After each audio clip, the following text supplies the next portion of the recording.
Party ജില്ലാ secretary ഇങ്ങോട്ട് വരുന്നുണ്ട്. ജില്ലാ സെക്രട്ടറിയും മറ്റും നിങ്ങളോട് സംസാരിക്കും. ഇത് അങ്ങേയറ്റം അപലപനീയമാണ്.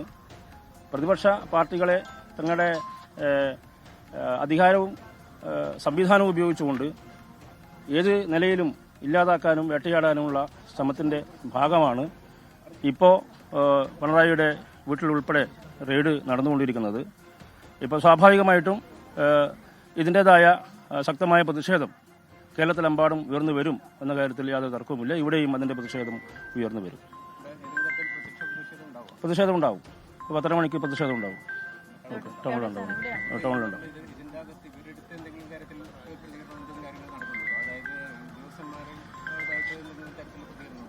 ഇല്ല, ഞങ്ങൾ അവരെ കണ്ടില്ലല്ലോ. അതിൻ്റെ ഉള്ളിൽ 2 ആൾക്കാരുണ്ട്. അതിൻ്റെ ഉള്ളിലുണ്ട്. ഒരു 2 ആൾ വേണമെന്ന് പറഞ്ഞ് 2 ആൾ ഉള്ളിലുണ്ട്.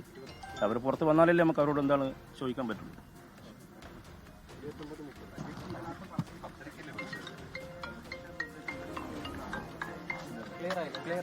ഓക്കെ, ഇപ്പോൾ യഥാർത്ഥത്തിൽ കണ്ണൂരിലെ പിണറായി വിജയന്റെ വീടിന് മുന്നിൽ കുറേ പ്രവർത്തകരൊക്കെ കൂടിയിട്ടുണ്ട്.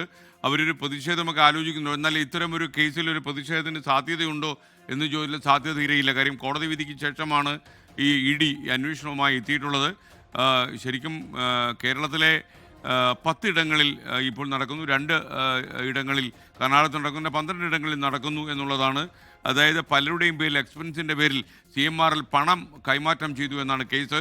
ഇതിലൊരാൾ മുൻ മുഖ്യമന്ത്രി പിണറായി വിജയൻ്റെ മകൾ വീണ വിജയനാണ്. ഇപ്പോൾ വീണ വിജയൻ തിരുവനന്തപുരത്തെ ബേക്കറി ജംഗ്ഷനുള്ള വസതിയിലുണ്ട്. അവരുടെ കുടുംബമുണ്ട്. പിണറായിയും ഈ വീട്ടിലുണ്ടെന്നാണ് നമ്മൾ മനസ്സിലാക്കുന്നത്. അതുപോലെ കോഴിക്കോട് മുഹമ്മദ് റിയാസിൻ്റെ വീട്ടിലും ED റെയ്ഡ് നടക്കുകയാണ്. അപ്പോൾ കേരളത്തിൽ അതുപോലെ ഇതിൻ്റെ മാനേജിംഗ് ഡയറക്ടർ ശരൺ കർത്തയുടെ വീട്ടിലും റെയ്ഡ് നടക്കുന്നു. ശശിധരൻ കർത്ത ഇതിൻ്റെ മാനേജിംഗ് ഡയറക്ടർ ആയിരിക്കുന്ന കാലത്താണ് ഈ പണം ഇങ്ങനെ ഡൈവേർട്ട് ചെയ്തതെന്നാണ് നമുക്ക് ലഭിക്കുന്ന വിവരം. അപ്പോൾ ഇപ്പോൾ തിരുവനന്തപുരത്ത് നിന്ന് ഷബീദ് റാവുത്തർ കൂടി ചേരുന്നു. തിരുവനന്തപുരത്തെ ബേക്കറി ജംഗ്ഷനിൽ പ്രതിപക്ഷ നേതാവായ പിണറായി വിജയൻ ഈ അടുത്തിടെ എടുത്ത വാടക വീട്ടിലിൻ്റെ മുന്നിൽ നിന്നാണ് ഷബീദ് റാവുത്തർ ചേരുന്നത്. പറയൂ ഷബീദ്.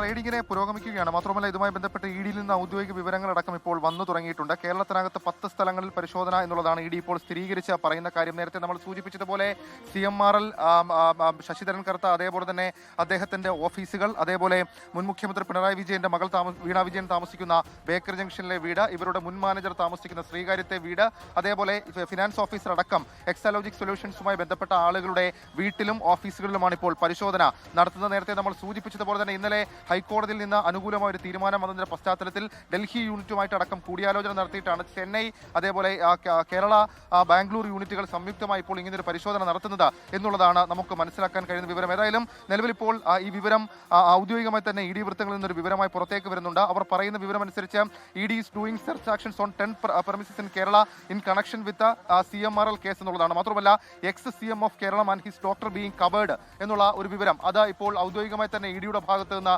ഉണ്ടാവുകയും ചെയ്യുന്നുണ്ട്. ഏതായാലും ഇനി ഇക്കാര്യത്തിൽ അറിയേണ്ടത് ഈ 1.7 കോടി രൂപയുടെ ഇടപാടിൽ രേഖകൾ നൽകുമോ, രേഖകൾ ഹാജരാക്കാൻ കഴിയുമോ, അതല്ലെങ്കിൽ EDയുടെ അടുത്ത നീക്കങ്ങൾ ഏതെങ്കിലും തരത്തിൽ ഇപ്പോൾ നടത്തുന്ന ചോദ്യം ചെയ്യലിനേക്കാൾ കൂടുതൽ ചോദ്യം ചെയ്യൽ ആവശ്യമായി വരും എന്നുള്ള സൂചനകൾ ഇപ്പോൾ അറിയിക്കുന്നുണ്ട്. അങ്ങനെയാണെങ്കിൽ എക്സാലോജിക് സൊല്യൂഷൻസുമായി ബന്ധപ്പെട്ട മുഴുവൻ സാമ്പത്തിക വിവരങ്ങൾ, അതിന്റെ രേഖകൾ ഉൾപ്പെടെയുള്ള കാര്യങ്ങളുമായി കൊച്ചി ഓഫീസിലേക്ക് വീണ വിജയനോട് ഹാജരാകാൻ പറയുമോ, അവിടെ ചോദ്യം ചെയ്യൽ നടക്കുമോ എന്നൊക്കെയുള്ള ചോദ്യമാണ് എന്നുള്ള ആകാംക്ഷയാണ് ഇതുമായി ബന്ധപ്പെട്ടുള്ളത്. ഒരു രാഷ്ട്രീയ ആകാംക്ഷ കൂടി ഇതുമായി ബന്ധപ്പെട്ടുണ്ട്. കാരണം CPM ഈ വിഷയത്തിൽ എടുക്കുന്ന നിലപാട് എങ്ങനെ എന്നുള്ളത് നേരത്തെ ഈ കേന്ദ്ര ഏജൻസികളുടെ വരവടക്കമുള്ള കാര്യങ്ങളിൽ പറയുന്നത് സംസ്ഥാന സർക്കാരിന്റെ പ്രവർത്തനങ്ങൾക്കുമേൽ ED അടക്കമുള്ള കേന്ദ്ര ഏജൻസികൾ വട്ടമിട്ട് പറക്കുന്നുവെന്ന് CPM വിലയിരുത്തിയ ഒരു സാഹചര്യമുണ്ട്. ഏതായാലും അതിനൊക്കെ അപ്പുറത്തേക്ക് ഇപ്പോൾ അധികാരം നഷ്ടപ്പെട്ടിരിക്കുന്നു. അധികാരമില്ലാത്ത സാഹചര്യത്തിൽ ഇനി ഏത് രീതിയിൽ CPM ഇക്കാര്യത്തെ പ്രതിരോധിക്കുമെന്നുള്ളത് വളരെ കൗതുകമുള്ളൊരു കാര്യമാണ്. മാത്രമല്ല ഈ എക്സാലോജിക് സൊല്യൂഷൻസുമായി ബന്ധപ്പെട്ട ഉദ്യോഗസ്ഥരുടെ വീട്ടിലെ റെയ്ഡും നിർണായകമാണ്. എക്സാലോജിക് സൊല്യൂഷൻസ് നടത്തിയിട്ടുള്ള മറ്റെന്തെങ്കിലും തരത്തിലുള്ള ഇടപാടുകളിൽ ഏതെങ്കിലും തരത്തിലുള്ള രേഖകളുടെ അഭാവമുണ്ടോ, അതല്ലെങ്കിൽ മറ്റെന്തെങ്കിലും ക്രമവിരുദ്ധ പ്രവർത്തനങ്ങൾ നടത്തിയിട്ടുണ്ടോ, ഈ PMLA-യുമായി ബന്ധപ്പെട്ട കാര്യങ്ങളിൽ ഏത് രീതിയിൽ ED ഇനി മുന്നോട്ട് നിലപാടെടുക്കുമെന്നൊക്കെയുള്ള കാര്യങ്ങൾ അത് നിർണായകമാണ്.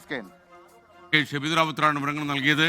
കണ്ണൂരിലെ പിണറായിയുടെ വസതിക്ക് മുന്നിൽ 10:30 മണിക്ക് പ്രകടനം നടത്തുമെന്നുള്ള രീതിയിലുള്ള സൂചനയൊക്കെ ഉണ്ട്. ഇതിൽ കണ്ണൂർ ജില്ലാ സെക്രട്ടറി KK രാഗേഷ് പങ്കെടുക്കുമെന്ന വിവരവും കൂടി അറിയുന്നു. എന്നാൽ ED നടത്തുന്ന പരിശോധനയ്ക്കെതിരായി എങ്ങനെയാണ് ഇതിനെ പ്രതിരോധിക്കാൻ കഴിയുക എന്നത് തീർച്ചയായും പാർട്ടി വൃത്തങ്ങൾ സംശയമായിരിക്കും. മാത്രം കോടതി വിധിയിൽ നിന്ന് അനുമതി തേടി കോടതി വിധി വഴി അനുമതി കിട്ടിയതിനു ശേഷമാണ് എൻഫോഴ്സ്മെന്റ് ഡയറക്ടറേറ്റിന്റെ ഡൽഹി ഓഫീസ് ഇത്തരം ഒരു പരിശോധന നടത്താൻ കൊച്ചി യൂണിറ്റിനോട് ആവശ്യപ്പെടുകയും മറ്റുള്ള ചെന്നൈ യൂണിറ്റും അതുപോലെ തന്നെ കോഴിക്കോട് കോഴിക്കോട് യൂണിറ്റും ഇതുമായി ചേർന്നിരിക്കുന്നു. എന്തായാലും കേരളത്തിലും കർണാടകത്തിലുമായി 12 ഇടങ്ങളിൽ റെയ്ഡ് നടക്കുന്ന നമുക്ക് ലഭിക്കുന്ന വിവരം. കൂടുതൽ വിവരങ്ങൾ നൽകാൻ നമുക്കൊപ്പം വിഷ്ണു സുരേഷ് ആലുവയിൽ നിന്ന് ചേരുകയാണ്. വിഷ്ണു, CMRLന്റെ ഓഫീസ് കൂടാതെ അവരുടെ CFO, അവരുടെ ചീഫ് ജനറൽ മാനേജർ തുടങ്ങിയ ഉദ്യോഗസ്ഥന്മാരുടെ വീട്ടിലും ED പരിശോധന നടക്കുന്നതാണ് നമുക്ക് മനസ്സിലാക്കാൻ കഴിയുന്നത്. അതുപോലെ ഈ ശശിധരൻ കർത്തയുടെ വീട്ടിലേക്ക് ED എത്തിയിട്ടുണ്ടോ എന്നാണ് നമുക്ക് ലഭിക്കുന്ന വിവരം. അവിടെയും ശശിധരൻ കർത്തയുടെ വീട്ടിലും അടക്കം പരിശോധന ആരംഭിച്ചിട്ടുണ്ട്. ED ഒരുപക്ഷെ ആദ്യമായിരിക്കും CMRL മാസപ്പടി കേസിൽ ഇത്തരം ഒരു ഓൾ ഔട്ട് അറ്റാക്കിന് ED തയ്യാറായി വരുന്നത്. നേരത്തെ ചില കേന്ദ്രങ്ങളിൽ മാത്രമാണ് 1 വർഷം മുമ്പ് പരിശോധന നടത്തിയത്. അതിലൊന്ന് ഈ കാണുന്ന കൊച്ചി മിനറൽസ് ആൻഡ് റൂട്ടിൽ ലിമിറ്റഡ് എന്ന് പറയുന്ന ഈ സ്ഥാപനത്തിലാണ്, മറ്റൊന്ന് ശശിധരൻ കർത്തയുടെ വീട്ടിലാണ്. ശശിധരൻ കർത്തയെ ചോദ്യം ചെയ്യുന്നതിന് വേണ്ടിയിട്ട് ED നോട്ടീസ് നൽകിയെങ്കിലും ആരോഗ്യ പ്രശ്നങ്ങൾ പറഞ്ഞ് അദ്ദേഹം ചോദ്യം ചെയ്യലിന് ഹാജരായിരുന്നില്ല. പിന്നീട് ED ഉദ്യോഗസ്ഥർ അദ്ദേഹത്തിന്റെ വീട്ടിലെത്തിയ അദ്ദേഹത്തെ ചോദ്യം ചെയ്ത സാഹചര്യം ഉണ്ടായിരുന്നു. പക്ഷേ അതിനെല്ലാം ശേഷമാണ് അന്വേഷണം തടയണമെന്ന് ആവശ്യപ്പെട്ട CMRL ഹൈക്കോടതിയിലേക്ക് പോയത്. അത് താൽക്കാലികമായി അന്വേഷണം ഹൈക്കോടതി സ്റ്റേ ചെയ്യുകയും ചെയ്തു. അതിന് പിന്നാലെ ഇന്നലെ അതിൽ ആ സ്റ്റേ വെക്കേറ്റ് ചെയ്ത് അന്വേഷണം തുടരാമെന്ന് നിർദ്ദേശം നൽകിയതിന് പിന്നാലെയാണ് 12 കേന്ദ്രങ്ങളിൽ ED ഇപ്പോൾ അന്വേഷണം നടത്തുന്നത്. ഈ ഇടപാടിന്റെ ഒരു ശൃംഖല പരിശോധിച്ചാൽ അതിങ്ങനെയാണ്. 2015-2016 കാലയളവിൽ CMRL MD ആയിരുന്ന ശശിധരൻ കർത്ത കമ്പനിയായ എംപവർ ഇന്ത്യ ക്യാപിറ്റൽ ഇൻവെസ്റ്റ്മെന്റ് എക്സാലോജിക്കിന് 2 തവണയെ 50 ലക്ഷം രൂപ വായ്പ നൽകി. എന്നാൽ എക്സാലോജിക്ക് തിരിച്ചടച്ചത് കേവലം 4 ലക്ഷം രൂപ മാത്രമാണ്. അതോടൊപ്പം തന്നെ CMRL വീണയ്ക്ക് മാസം 5 ലക്ഷം രൂപയും എക്സാലോജിക്കിന് 3 ലക്ഷം രൂപയും IT മാർക്കറ്റിംഗ് കൺസൾട്ടൻസി എന്ന രീതിയിൽ നൽകിയിട്ടുണ്ട്. SFIO പറയുന്നതനുസരിച്ചാണെങ്കിൽ യഥാർത്ഥത്തിൽ ഇത്തരത്തിലൊരു സേവനം വീണയുടെ ഭാഗത്തുനിന്ന് CMRLന് ലഭിച്ചിട്ടില്ല. EPCLനുള്ള എക്സാലോജിക്കിന്റെ കടം വീട്ടാനാണ് CMRLന്റെ പണം ഉപയോഗിച്ചത് തുടങ്ങിയ ഗുരുതര കണ്ടെത്തലുകളാണ് SFIO റിപ്പോർട്ടിൽ ഉണ്ടായിരുന്നത്.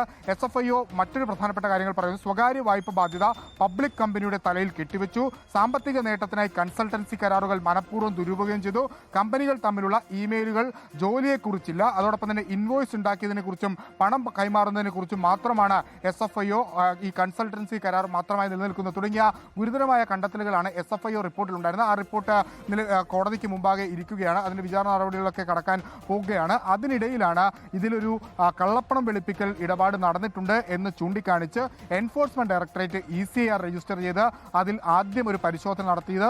അതിനുശേഷം രണ്ടാം ഘട്ടത്തിലേക്ക് ഇപ്പോൾ എൻഫോഴ്സ്മെന്റ് ഡയറക്ടറിന്റെ പരിശോധന കടക്കുന്നു. വീണ വിജയനെ ചോദ്യം ചെയ്യുന്നതിന് മുൻപുള്ള ഒരു പരിശോധനയായി ഇതിനെ കണക്കാക്കാം. അതുകൊണ്ടാണ് വീണയുടെ സാന്നിധ്യമുള്ള എല്ലായിടങ്ങളിലും കണ്ണൂരിലെ വീട്ടിലും റിയാസിന്റെ വീട്ടിലും തിരുവനന്തപുരത്തും എക്സാലോജിക് കമ്പനിയിലും ഒക്കെ ഇത്തരത്തിലൊരു പരിശോധനയിലേക്ക് നിലവിൽ എൻഫോഴ്സ്മെന്റ് ഡയറക്ടറേറ്റ് പോയിട്ടുള്ളത്. ഇവിടെ നിന്ന് ലഭിക്കുന്ന വിവരങ്ങൾ ക്രോഡീകരിച്ച് അതിന്റെ വസ്തുതകൾ പരിശോധിച്ച ശേഷമായിരിക്കും വീണ വിജയനെ ചോദ്യം ചെയ്യാൻ വിളിപ്പിക്കുക. അതിന് മുന്നോടിയായുള്ള ഒരു നടപടിയായി മാത്രം ഈ റെയ്ഡിനെ കണക്കാക്കാം. SK.